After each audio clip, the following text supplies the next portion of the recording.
आज हम पढ़ेंगे घटना चक्र के पूर्वावलोकन से भौतिक विज्ञान के बारे में। आज हम स्टार्ट कर रहे हैं भौतिक विज्ञान, जिसमें कुछ तथ्यात्मक विवरण है। उसके बाद हम एमसीक्यू प्रश्न भी करेंगे। तो सबसे पहले देखते हैं भौतिक विज्ञान में मात्रक और इकाई के बारे में। और सबसे पहले इसमें मात्रक के बारे में ही पढ़ते हैं कि मात्रक क्या होता है। तो किसी भी भौतिक राशि को मापने के लिए उस राशि के एक निश्चित परिमाण को मानक मान लेते हैं। सबसे पहले इसमें समझ लेते हैं कि होता क्या है। जैसे हम किसी गेहूं या चावल को नापने के लिए एक राशि या कोई रजिया वगैरह मान लेते हैं। रजिया क्या होता है कि जिससे गेहूं को नापते हैं, तो रजिया एक प्रकार से क्या हो गया, गेहूं को नापने वाला मात्रक हो गया या उसका इकाई हो गया, यूनिट हो गया। तो इसी प्रकार किसी भी भौतिक राशि को मापने के लिए उस राशि के एक निश्चित परिमाण को मानक मान लेते हैं तथा इस मानक को ही कोई नाम देते हैं। जैसे गेहूं को उस रजिया से नापते हैं और चूँकि गेहूं को उससे नापते हैं तो इसको रजिया नाम दे दिए हैं। इसीलिए कोई भी यदि किसी निश्चित राशि के किसी निश्चित राशि को नापना होता है तो एक निश्चित परिमाण को मानक मान लेते हैं तथा इस मानक को कोई नाम दे देते हैं और उसी राशि को मात्रक कहते हैं। भौतिक राशियों को मापने के लिए 4 पद्धतियाँ बनाई गई हैं। सबसे पहला इसमें सीजीएस पद्धति होता है, जिसे फ्रेंच या मीट्रिक पद्धति भी कहते हैं। सीजीएस का फुल फॉर्म होता है सी से सेंटीमीटर, जी से ग्राम और एस से सेकेंड होता है। इसमें क्या होता है कि लंबाई को सेंटीमीटर से और द्रव्यमान को ग्राम से तथा समय को क्या सेकेंड से नापते हैं। आगे देखते हैं तो इसके बाद आता है एफपीएस पद्धति। इसे ब्रिटिश पद्धति भी बोलते हैं और इसमें लंबाई को फुट में तथा द्रव्यमान को पाउंड में और समय को सेकंड में जो समय होता है सब में सेकंड होता है। समय सब में बराबर होगा, बाकी जो आगे वाला लंबाई और द्रव्यमान होगा उसमें बदलाव होगा। तो एफपीएस में क्या होगा, इसमें लंबाई को फुट से और द्रव्यमान को पाउंड से नापते हैं। एमकेएस पद्धति में क्या होता है कि इसमें लंबाई को मीटर से, द्रव्यमान को किलोग्राम से और समय को सेकंड से नापते हैं। एसआई पद्धति में क्या है, सबसे पहले एसआई पद्धति को देखते हैं कि एसआई पद्धति का मतलब सबसे पहले एसआई पद्धति कहाँ से बना, कैसे इसका शुरुआत हुआ। तो 1960 में पेरिस में एक अंतर्राष्ट्रीय माप तौल के महाधिवेशन होता है और इस पद्धति को, एसआई पद्धति को इसमें स्वीकार किया जाता है। और वर्तमान में जो यही पद्धति एसआई पद्धति को ही का ही प्रयोग किया जाता है। और इस पद्धति में 7 मूल मात्रक होता है। मूल मात्रक क्या होते हैं, 7 मूल मात्रक होते हैं। मूल मात्रक क्या होते हैं, जो सबसे स्वतंत्र होते हैं, जो किसी पर निर्भर नहीं होते। जैसे क्या है कि लंबाई का जो एसआई यूनिट है वह मीटर है, तो लंबाई का स्पेशल मीटर है, मीटर किसी पर निर्भर नहीं है। द्रव्यमान का किलोग्राम होता है, समय का सेकंड होता है, ताप का केल्विन होता है, विद्युत धारा का एम्पियर होता है, ज्योति तीव्रता का कैंडेला होता है और पदार्थ का जो पदार्थ की मात्रा को नापते हैं वो मोल में नापते हैं। किस में नापते हैं, मोल में नापते हैं। 7 मूल राशियाँ कौन कौन हो गई तब, लंबाई, द्रव्यमान, समय, ताप, विद्युत धारा, ज्योति तीव्रता और पदार्थ का परिमाण। और देखा जाए तो नीचे लिखा भी है कि 7 मूल राशियाँ लंबाई, द्रव्यमान, समय, ताप, विद्युत धारा, ज्योति तीव्रता, पदार्थ का परिमाण के मात्रकों पर आधारित है। मात्रक पद्धति को ही अंतर्राष्ट्रीय मात्रक पद्धति बोलते हैं। क्या बोलते हैं, अंतर्राष्ट्रीय मात्रक पद्धति बोलते हैं। अब इसके बाद देखते हैं कि कुछ परिभाषा दिया है, परिभाषा नहीं देखेंगे, इसे आप लोग देख लीजिएगा एक बार। फिर देखते हैं व्युत्पन्न मात्रक क्या होता है। अभी हम पढ़े हैं कि मूल मात्रक क्या होते हैं, सबसे स्वतंत्र होते हैं, ये किसी पर निर्भर नहीं करते हैं। जबकि व्युत्पन्न मात्रक क्या होते हैं, ये व्युत्पन्न मात्रक जो होते हैं, व्युत्पन्न राशि जो होते हैं वो मूल मात्रक से ही मिलकर बनते हैं। क्या किससे मिलकर बनते हैं, व्युत्पन्न मात्रक जो होते हैं वो मूल मात्रक की सहायता से ही मिलकर बनते हैं। जैसे आयतन का जो आयतन क्या है, आयतन एक क्या है, व्युत्पन्न राशि है। और आयतन का जो सूत्र होता है वह लंबाई गुणे चौड़ाई गुणे ऊंचाई होता है। अब क्या है कि लंबाई का जो, अब देखा जाए लंबाई क्या है, एक आपका मूल राशि था, तो मूल राशियों से मिलकर ही कौन बन रहा है, व्युत्पन्न। तो आयतन का जो सूत्र हो गया लंबाई गुणे चौड़ाई गुणे ऊंचाई, तो लंबाई का भी मीटर, चौड़ाई का भी मीटर और ऊंचाई का भी मीटर, ये तीनों को मल्टीप्लाई करेंगे तो जो आयतन का व्युत्पन्न मात्रक बनेगा वह मीटर क्यूब बनेगा। ऐसे ही घनत्व बराबर होता है द्रव्यमान बटे आयतन, और इसका जो व्युत्पन्न मात्रक होता है वह किलोग्राम मीटर क्यूब होता है, मीटर प्रति क्यूब होता है। वेग बराबर होता है विस्थापन बटे समय। विस्थापन का जो यूनिट होता है वह मीटर होता है, समय का होता है सेकंड। तो वेग का जो हो जाएगा व्युत्पन्न मात्रक हो जाएगा मीटर प्रति सेकंड है। त्वरण क्या होता है, त्वरण वेग परिवर्तन बटे समय। वेग परिवर्तन के दर को क्या बोलते हैं, त्वरण बोलते हैं। तो वेग परिवर्तन का जो यूनिट होता है वह मीटर प्रति सेकंड होता है, और नीचे चूँकि समय दिया है, वेग परिवर्तन का क्या होता है, मीटर प्रति सेकंड, और फिर नीचे समय है। तो सेकंड सेकंड 2 बार हो जाएगा, तो ये नीचे हो जाएगा सेकंड स्क्वायर। तो त्वरण का जो मात्रक होगा वो मीटर प्रति सेकंड स्क्वायर होगा। बल का जो फॉर्मूला होता है, सूत्र होता है द्रव्यमान गुणे त्वरण, एफ बराबर एम में होता है। और इसका जो व्युत्पन्न मात्रक होता है वह किलोग्राम इंटू मीटर प्रति सेकंड स्क्वायर होता है। बल को हम न्यूटन से भी मापते हैं। किससे नापते हैं? बल का जो एसआई यूनिट होता है वह न्यूटन भी होता है। इसके बाद आगे देखते हैं कार्य बराबर क्या होता है, बल गुणे विस्थापन। कार्य बराबर क्या होता है? बल गुणे विस्थापन। तो कार्य का जो यूनिट होता है न्यूटन इंटू मीटर, या इसे जूल से भी नापते हैं। शक्ति का फॉर्मूला होता है कार्य बटे समय। इसका जो व्युत्पन्न मात्रक होता है वह जूल प्रति सेकेंड होता है, या इसे शक्ति को वाट से भी नापते हैं। कहीं कहीं शक्ति लिखा रहता है, कहीं कहीं विद्युत शक्ति होता है, तो इन दोनों को वाट से नापते हैं। समतल कोण को रेडियन से नापते हैं। समतल कोण को किससे नापते हैं? रेडियन से। और घन कोण को स्टेरेडियन से। समतल कोण को रेडियन से और घन कोण को स्टेरेडियन से। मोल क्या है? तो मोल क्या अभी हम पढ़े हैं। मोल क्या होता है कि पदार्थ की मात्रा जो होती है उसको, उसका जो यूनिट होता है वो मोल होता है। तो मोल किसे कहते हैं? तो एक मोल किसी पदार्थ की वह मात्रा होता है, एक मोल किसी पदार्थ की वह मात्रा होता है जिसमें उस पदार्थ के अवयव की संख्या C12 मतलब कार्बन 12 के 0.012 ग्राम के में परमाणुओं की संख्या के बराबर होता है। ये कभी कभी डायरेक्ट क्वेश्चन पूछ देता है कि मोल की परिभाषा क्या है या मोल क्या होता है। तो मोल क्या होता है? तो मोल वह पदार्थ की मात्रा होता है जिसमें उस पदार्थ के अवयव C12 के 0.012 ग्राम में परमाणुओं की संख्या के बराबर होता है।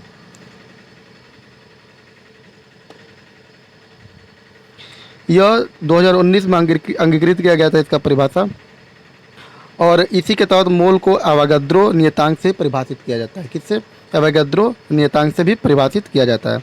अभी हम जो व्युत्पन्न मात्रक था उसको हम बता दिए थे, तो व्युत्पन्न मात्रक का आपको यहाँ पे डेफिनेशन मिल जाएगा, तो आप लोग पढ़ लीजिएगा इसको। अब यहाँ से ख़त्म होता है, जो थ्योरी था वो ख़त्म होता है।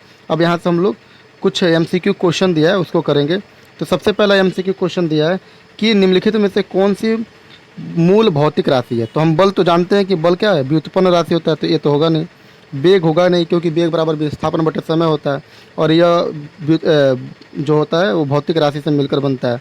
विद्युत धारा होगा, क्योंकि विद्युत धारा में क्या होता है, एक स्वतंत्र राशि होता है, ये किसी पर निर्भर नहीं करता। और विद्युत धारा का जो मात्रक होता है वह एम्पियर होता है। क्या होता है? एम्पियर होता है। आगे देखते हैं दूसरा क्वेश्चन। तो लिखा है कि शक्ति का मात्रक क्या होता है। तो जो शक्ति का मात्रक होता है वो क्या होता है? वाट होता है। क्या होता है? वाट। शक्ति का मात्रक वाट। तीसरा क्वेश्चन देखते हैं। एक मिनट रुक जाइएगा थोड़ा सा।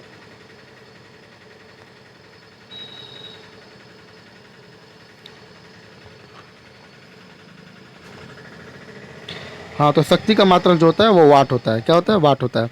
तीसरा क्वेश्चन है विद्युत शक्ति की इकाई क्या होती है। तो विद्युत शक्ति की जो इकाई होती है वो भी क्या होती है? वाट होती है। दोनों एक ही चीज़ है, शक्ति का मात्रक दे या विद्युत शक्ति का मात्रक दे, ये दोनों का मात्रक जो होता है वो वाट होता है। क्या होता है? वाट होता है। चौथा क्वेश्चन पे चलते हैं। चौथा क्वेश्चन है कि बल का जो मात्रक है वह क्या होता है। तो बल का मात्रक अभी हम पढ़े हैं कि बल का मात्रक न्यूटन होता है। क्या होता है? बल का मात्रक न्यूटन होता है। बल का मात्रक क्या होता है? न्यूटन होता है। पांचवा क्वेश्चन पे चलते हैं। कार्य का मात्रक क्या होता है। तो कार्य का मात्रक होता है जूल। कार्य का मात्रक क्या होता है? जूल। छठा क्वेश्चन देखते हैं। आवृत्ति को किस में नापा जाता है। तो आवृत्ति को हर्ट्ज में नापा जाता है। किस में नापा जाता है? आवृत्ति को हर्ट्ज में नापा जाता है। किस में नापा जाता है? आवृत्ति को हर्ट्ज में नापा जाता है। हर्ट्ज में क्या मापा जाता है। तो हर्ट्ज में भी ऊपर देखें कि आवृत्ति को मापा जाता है हर्ट्ज में। तो हर्ट्ज में क्या मापा जाएगा? आवृत्ति को। क्या मापा जाएगा? आवृत्ति को। हर्ट्ज में क्या मापा जाएगा? आवृत्ति को। आठवां क्वेश्चन है कि चालक की विद्युत प्रतिरोधकता की इकाई क्या है। तो इसका जो इकाई होता है प्रतिरोध का वह होता है ओम। क्या होता है? ओम। नौवां क्वेश्चन पे चलते हैं।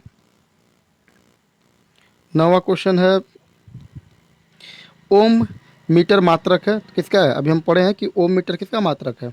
प्रतिरोधकता का। किसका मात्रक है? प्रतिरोधकता का। किसका मात्रक है? प्रतिरोधकता का।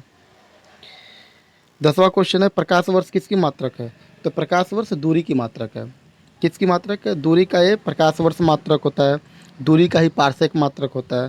तो ये सब बहुत बड़ी बड़ी इकाइयाँ होती है, यूनिट होती है दूरी का। 11 वाला क्वेश्चन देखते हैं। देखिए यहाँ पे दिया है कि एक प्रकाश वर्ष में कितना होता है? 9.46 × 10⁻15 मीटर। 9 9.46 × 10⁻15 मीटर। ये एक प्रकाश वर्ष में होता है 9.46 × 10⁻15 मीटर। एक लिखा है कि प्रकाश वर्ष मात्रक है किसका, तो अभी हम पढ़े हैं कि प्रकाश वर्ष किसका मात्रक होता है, दूरी का। प्रकाश वर्ष किसका मात्रक होता है, दूरी का। 12 वाला क्वेश्चन देखते हैं कि प्रकाश वर्ष होता क्या है। पहला ऑप्शन दिया है कि वह वर्ष जिसमें सूर्य का प्रकाश अधिकतम रहता है। बी वाला ऑप्शन है कि वह वर्ष जिसमें कार्यभार हल्का रहता है। तीसरा है कि प्रकाश द्वारा एक वर्ष में चली गई दूरी। और डी वाला है कि सूर्य तथा पृथ्वी के बीच की औसत दूरी। तो पहला तो हम जानते हैं कि पहला नहीं होगा, क्योंकि ये दूरी का प्रकाश वर्ष क्या होता है, दूरी का मात्रक होता है। ये सी वाला सही है कि प्रकाश द्वारा एक वर्ष में जो चली गई दूरी होती है उसी को हम प्रकाश वर्ष बोलते हैं। क्या बोलते हैं, उसी को हम प्रकाश वर्ष बोलते हैं। 13 वाला क्वेश्चन पे चलते हैं।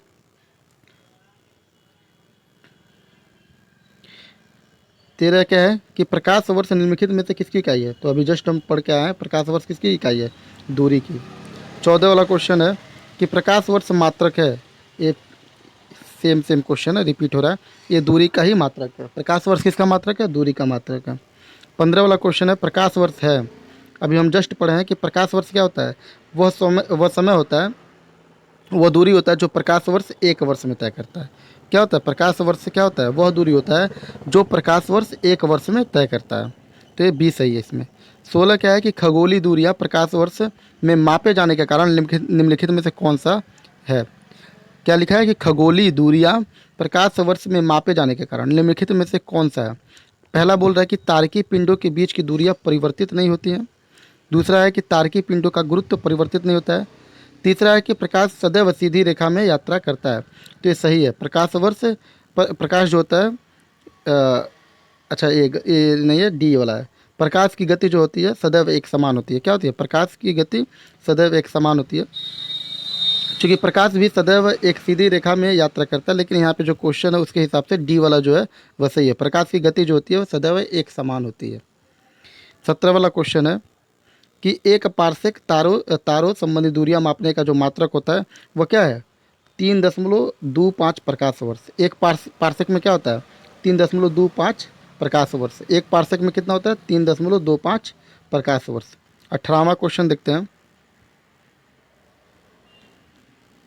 यहाँ पे देख लीजिए, यहाँ पे दिया है कि एक प्रकाश वर्ष में कितना होता है, एक पार्सेक में क्या होता है, 3 × 10⁻16 मीटर। एक पार्सेक में कितना होता है, 3 × 10⁻16 मीटर।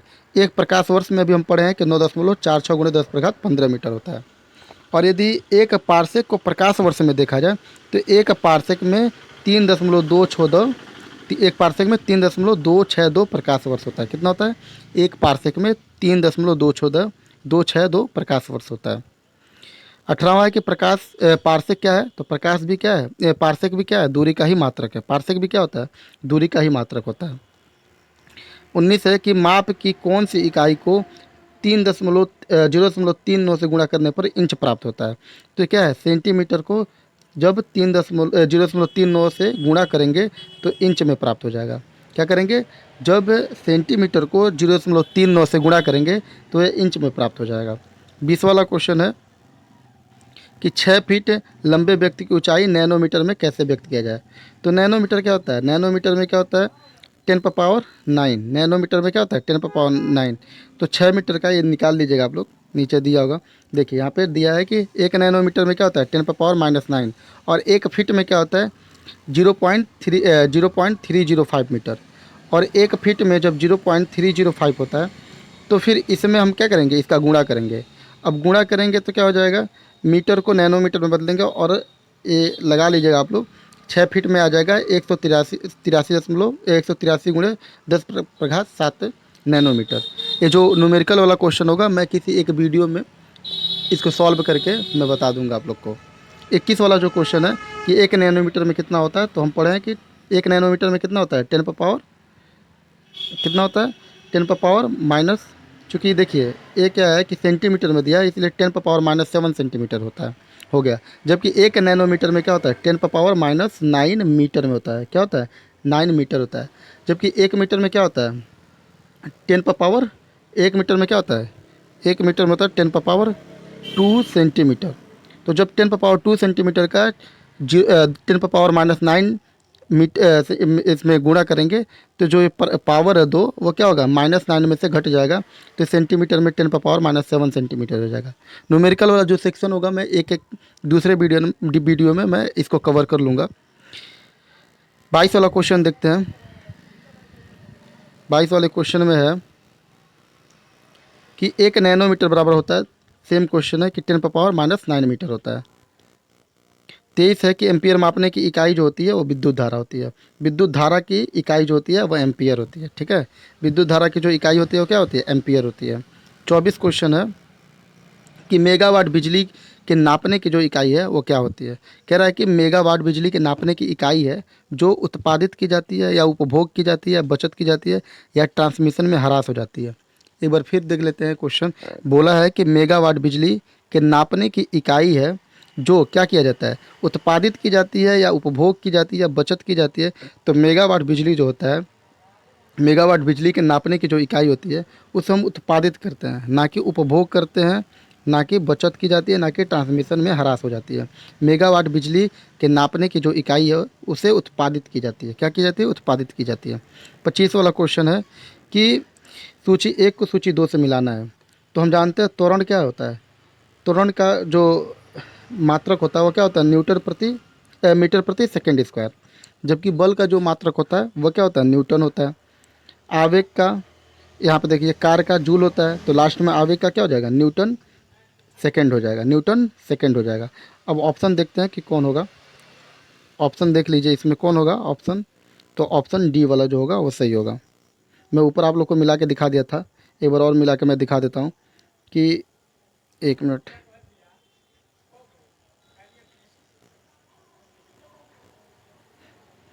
एक मिनट रुक जाइए, मैं एक बार और मिला के दिखा देता हूँ। न्यूटन का त्वरण का जो मात्रक होता है वो मीटर प्रति सेकंड स्क्वायर होता है। बल का न्यूटन होता है। कृत्य कार्य का जूल होता है, कार्य का मतलब जो जूल होता है। आवेग का न्यूटन सेकंड होता है। तो इसमें क्या हो गया, पहले का चौथा और दूसरे का बी का जो होगा वो बी का क्या होगा, तीसरा, और सी का जो होगा वो पहला होगा। तो इसी हिसाब से आप लोग देख लीजिए इसमें कौन सा सही होगा, आप लोग देख लीजिएगा उसमें। ये हमारा अब लग रहा है क्वेश्चन ख़त्म हो गया। 25 क्वेश्चन था, 25 क्वेश्चन ख़त्म हो गया। नहीं, अभी कुछ और क्वेश्चन है। 26 वाला क्वेश्चन देखते हैं। कह रहा है कि निम्नलिखित एसआई यूनिटों में कौन सी सही सुमेलित है, नहीं है। तो देखिए कार्य का तो जूल होता है, ये सही है। बल का न्यूटन होता है, ये भी सही है। द्रव्यमान का किलोग्राम होता है, ये भी सही है। जबकि दाब का डाइन नहीं होता है। दाब का क्या होता है, डाइन नहीं होता है। दाब का पास्कल होता है। 27 का क्या है कि किस राशि का मात्रक नहीं है, किस निम्नलिखित में किस राशि का मात्रक नहीं है। तो देखिए प्रतिबल का मात्रक होता है, बल का भी मात्रक होता है, अभी हम पढ़े हैं। विकृति का मात्रक नहीं होता है। क्या होता है, विकृति का कोई मात्रक नहीं होता है, ये बिना मात्रक के होता है। दाब का भी मात्रक होता है, पास्कल होता है। ये 28 वाला देखते हैं। तो 28 में क्या है कि वाट किसकी मात्रक है, वाट किसका मात्रक है। तो वाट जो है वो शक्ति का मात्रक होता है। वाट किसका मात्रक होता है, शक्ति का मात्रक होता है। और आपका जो बी है, ये जो नोट होता है वो नोट क्या होता है, एक मिनट रुक जाइएगा तो,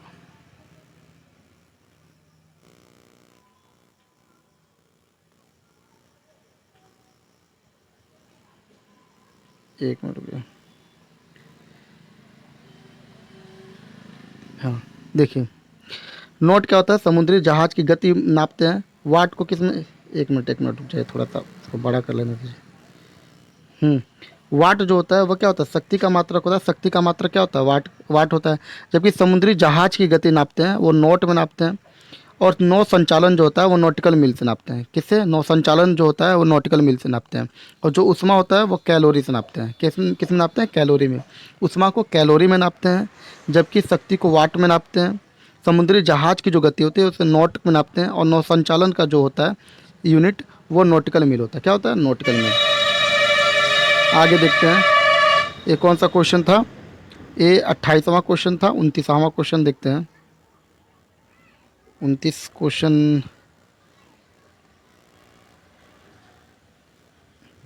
हाँ 29 क्वेश्चन देखते हैं।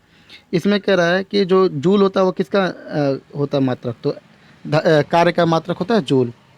धारा का क्या होता है एम्पियर। सामर्थ्य या शक्ति का होता है वाट। विभवांतर का होता है वोल्ट। कैलोरी का होता है उष्मा। तो आप लोग देख लीजिएगा नीचे क्या है, उसमें अपना मिलान कर लीजिएगा। एक बार और देख लेते हैं। कार्य का जूल होता है, धारा का एम्पियर होता है, सामर्थ्य या शक्ति या विद्युत शक्ति का जो मात्रक होता है वो वाट होता है, विभवांतर का वोल्ट होता है, उष्मा का होता है कैलोरी। 30वां वाला क्वेश्चन देखते हैं। 30वां वाला क्वेश्चन दे रहा है कि कौन सा सुमेलित नहीं है। तो अभी जस्ट हम लोग पढ़ के आ रहे हैं कि जहाज़ के चाल की माप नॉट में मापते हैं, सही है। नौ संचालन में प्रयुक्त दूरी की इकाई जो होती है वो नॉटिकल मील होता है, ये भी सही है। प्रकाश के तरंगदैर्ध्य की जो इकाई होती है वो एंगस्ट्रॉम में नापा जाता है, और एक एंगस्ट्रॉम बराबर होता है 10⁻⁻10 मीटर। एक एंगस्ट्रॉम बराबर क्या होता है, इसको एंगस्ट्रॉम को ऐसे दिखाते हैं। एक एंगस्ट्रॉम बराबर क्या होता है 10⁻10 मीटर, 10⁻10 मीटर। तो प्रकाश वर्ष जो होता है वो समय मापन की इकाई नहीं होता है, ये दूरी का इकाई होता है। क्या होता है, दूरी का इकाई होता है। तो डी वाला हमारा क्या होता है, गलत होता है। 31 वाला क्वेश्चन देखते हैं। एंगस्ट्रॉम की जो इकाई होती है वो किसकी इकाई होती है, तरंग दैर्ध्य की। और देखिए यहाँ पे दिया भी है कि एक एंगस्ट्रॉम बराबर क्या है 10⁻10 मीटर। 32 क्या है, 32 कह रहा है कि एक हॉर्स पावर में कितने वाट होते हैं। तो एक हॉर्स पावर में कितना होता है 746 वाट। कितना होता है एक हॉर्स पावर में, क्या होता है 746 वाट। 33 वाला क्वेश्चन देखते हैं। 33 क्वेश्चन में इसमें भी कह रहा है कि मिलान करने के लिए। तो 33 क्वेश्चन में कह रहा है कि उच्च वेग का क्या है यूनिट मिलाना है कि उच्च, पहले तो देखते हैं कि देखिए दाब का क्या है पास्कल, सही है। इसमें बोल रहा है कि सुमेलित की जो और सूची में दिए गए कूट का प्रयोग करके थे, वेग का क्या हो जाएगा उच्च दाब का पास्कल हो गया। ऊर्जा का जूल है, ये भी सही है। तरंग दैर्ध्य का एंगस्ट्रॉम है, ये भी सही है। मतलब ये सब सामने ही दिया, सही है सब। ए का पहला सही है, तो ये कौन सा सही होगा, सी वाला सही हो जाएगा। 1 2 3 4। 34 वाला क्वेश्चन देखते हैं। 34 वाला कह रहा है कि ऊर्जा जूल जो है ऊर्जा से सही तरह से संबंधित है, जैसे पास्कल। पास्कल क्या है दाब का मात्रक है, तो ऊर्जा किसका मात्रक मात्रक हो जाएगा, जूल ऊर्जा से उसी तरह संबंधित है जैसे पास्कल संबंधित है किसके। देखिए ऊर्जा का जैसे मात्रक होता है जूल, वैसे पूछ रहा है कि पास्कल का मात्रक क्या होता है। तो पास्कल किसका मात्रक होता है, दबाव का मात्रक होता है या दाब का मात्रक होता है। पास्कल किसका मात्रक होता है, तो दाब का मात्रक होता है। 35 देखते हैं। एक माइक्रोन बराबर क्या होता है, तो एक माइक्रोन बराबर 10⁻⁻, इसमें देखिए -3 मिलीमीटर होता है। ठीक है, क्या होता है इतना मिलीमीटर, होता है। एक माइक्रोन बराबर 10⁻³ मिलीमीटर होता है। या फिर ऐसे भी लिख सकते हैं, एक माइक्रोन बराबर होता है 10⁻⁻6 मीटर। क्या होता है एक माइक्रोन बराबर 10⁻⁻6 मीटर। 36 वाला क्वेश्चन देखते हैं। क्या है कि एक माइक्रोन लंबाई प्रदर्शित करता है। तो अभी हम जस्ट आप लोग को बताएं कि 10⁻⁻6 सेंटीमीटर को किसको किससे कितना, तो 10⁻⁻6 सेंटीमीटर को। जबकि यही मिलीमीटर में लिखा जाएगा तो 10⁻³ हो जाएगा। 27 है, इसको भी कह रहा है कि इसमें से कौन एक सुमेलित नहीं है। देखिए डेसिबल क्या होता है ध्वनि की प्रबलता की इकाई है, ये सही है। अश्वशक्ति क्या होती है, शक्ति की इकाई है, ये भी सही है। और एक अश्वशक्ति में क्या होता है 746 वाट होता है। नौ संचालन दूरी की इकाई है, सही है। समुद्री मील होता है या नॉटिकल मील होता है। लेकिन उष्मा की इकाई सेल्सियस नहीं होता है, उष्मा की इकाई सेल्सियस नहीं होता है। 38 क्या है कि उष्मा की इकाई नहीं है। कौन उष्मा की इकाई नहीं है इसमें से एक, तो वाट जो होता है उष्मा की इकाई नहीं, जबकि शक्ति का इकाई होता है। जबकि उष्मा की इकाई कैलोरी भी हो सकती है, किलो कैलोरी भी हो सकती है, किलो जूल भी हो सकती है। 39 वाले क्वेश्चन पे चलते हैं। कह रहा है कि उष्मा की इकाई निम्नलिखित में से कौन नहीं है। तो उष्मा की इकाई कैलोरी है, ठीक है। और देखते हैं इसका ऑप्शन क्या है। कह रहा है कि अर्घ भी होता है, जूल भी होता है। जबकि कह रहा है कि कौन नहीं है, तो सेंटीग्रेड नहीं है। क्या है इसमें उष्मा की इकाई निम्नलिखित में कौन नहीं है, तो सेंटीग्रेड नहीं है। क्या है सेंटीग्रेड नहीं है। कह रहा है कि 1 किलोमीटर दूरी का तात्पर्य क्या है। तो ये तो सबको पता होगा कि 1 किलोमीटर बराबर क्या होता है 1000 मीटर। कितना होता है 1 किलोमीटर बराबर 1000 मीटर। 41 वाला देखते हैं। तो कह रहा है 1 पिकोग्राम बराबर क्या होता है। तो 1 पिकोग्राम बराबर होता है 10⁻⁻12 ग्राम के। कितना होता है 10⁻⁻12 ग्राम के। 42 क्या होता है पास्कल किसकी इकाई है। तो अभी जस्ट हम लोग पढ़े हैं ऊपर भी कि पास्कल जो होता है वो दाब की इकाई है। पास्कल किसकी इकाई है? दाब की। दाब की इकाई क्या है? तो देखिए दाब की इकाई क्या है, ये आपका न्यूटन प्रति वर्ग मीटर दिया है। तीसरा दिया है कि न्यूटन, फिर न्यूटन मीटर, फिर न्यूटन प्रति मीटर। तो दाब का जो इकाई होगा वो क्या होगा? कह रहा है कि किसी तल के इकाई क्षेत्र पर लगने वाले बल को दाब कहते हैं, और जो दाब का इकाई होता है या तो पास्कल होता है या न्यूटन प्रति मीटर स्क्वायर होता है। क्या होता है? न्यूटन प्रति मीटर स्क्वायर होता है। यहाँ फिर नीचे दिया है कि दाब का जो मात्रक है वो कौन है। तो अभी हम जस्ट ऊपर पढ़ रहे हैं कि न्यूटन प्रति मीटर स्क्वायर होता है। क्या होता है? न्यूटन प्रति मीटर स्क्वायर होता है, जबकि नीचे कोई दिया ही नहीं है न्यूटन प्रति मीटर स्क्वायर में। तो ये क्या होगा? इसमें सी ई हो जाएगा, इसमें कोई नहीं होगा। कह रहा पारिस्थितिकी दबाव, जो पारिस्थितिकी दबाव होता है उसका जो मात्रक होता है क्या होता है? तो इसका मात्रक जो होता है वो बार होता है। क्या होता है? बार होता है। एटमॉस्फेरिक प्रेशर का जो यूनिट होता है वो क्या होता है? बार होता है। 1 किलोग्राम प्रति सेंटीमीटर स्क्वायर दाब समतुल्य है। जो 1 किलोग्राम प्रति सेंटीमीटर स्क्वायर है वो किस दाब के समतुल्य है? तो यह 1.1 मतलब 1 बार के समतुल्य है। 1 किलोग्राम प्रति सेंटीमीटर स्क्वायर दाब जो है वह 1 बार के समतुल्य है। 47 देखते हैं। कह रहा है कि निम्नलिखित में से कौन सा एक अदिश राशि है? दो राशियाँ होती हैं, एक सदिश होती हैं, एक अदिश होती हैं। सदिश राशियाँ क्या होती हैं? जिसमें परिमाण और दिशा दोनों होता है। अदिश राशियाँ क्या होती है? जिसमें परिमाण और दिशा मतलब जिसमें परिमाण होता है परंतु दिशा नहीं होता है। इसको याद करने का एक ट्रिक भी होता है कि जिसके लास्ट में वो आए वो क्या होता है? जिसके लास्ट में वो आए वो क्या होता है कि वो अदिश राशि होता है, लगभग क्या होता है? सदिश राशि होता है। और जिसमें वो नहीं आए, ये एक सिर्फ ट्रिक है कि वो वाले जितने भी राशि होती हैं वह सभी सदिश होती हैं, और बाकी जो वो वाला राशि नहीं होता है वो से नहीं स्टार्ट होता है, वो अदिश होता है। जैसे इसमें देखिए ये भी वो या बो से स्टार्ट हो रहा है, तो बल क्या है? एक सदिश राशि है। वेग क्या है? एक सदिश राशि है। त्वरण क्या है? एक सदिश राशि है। लेकिन दाब सदिश राशि नहीं है, तो दाब क्या हो जाएगा? अदिश राशि। अच्छा, त्वरण पूछेंगे आपकी, त्वरण क्यों नहीं? आप वो से बताएं। तो त्वरण क्या होता है? वेग परिवर्तन की दर होता है। तो वेग यहाँ पे आ रहा है, तो वेग से क्या हो जाएगा? ये सदिश राशि हो जाएगा, क्योंकि इसमें दिशा होती है। 48 क्या है? 48 वाला क्वेश्चन है कि विद्युत विभव के संदर्भ में निम्नलिखित कथनों में से कौन सा सही है? तो विद्युत विभव कह रहा है कि यह एक अदिश राशि है, तो सही है। विद्युत विभव क्या है? एक अदिश राशि होता है। कह रहा है एक सदिश राशि है, तो एक सदिश राशि नहीं होता है। विद्युत विभव जो होता है यह एक अदिश राशि होता है, मतलब ये केवल एक सही है इसमें। कह रहा तेल का एक बैरल निम्न में से लगभग कितना होता है? तो एक बैरल 159 लीटर के बराबर होता है। कितना होता है? एक बैरल तेल का जो एक बैरल होता है वो 159 लीटर के बराबर होता है। 50 वाला क्वेश्चन देखते हैं। कह रहा लंबाई का न्यूनतम इकाई क्या है? तो लंबाई का जो न्यूनतम इकाई होता है वो फर्मी मीटर होता है। क्या होता है? Fermi metre. यहाँ पे देख लेते हैं। 1 माइक्रोन बराबर क्या होता है? 10⁻⁻6 मीटर, जो मैं ऊपर बताया हूँ आप लोग को। 1 नैनोमीटर बराबर क्या होता है? 10⁻⁹ मीटर। 1 एंगस्ट्राम बराबर क्या होता है? तो 10⁻⁻10 मीटर। जबकि एक फर्मी मीटर जो होता है वो 10⁻⁻15 मीटर होता है। नेक्स्ट क्वेश्चन पे चलते हैं।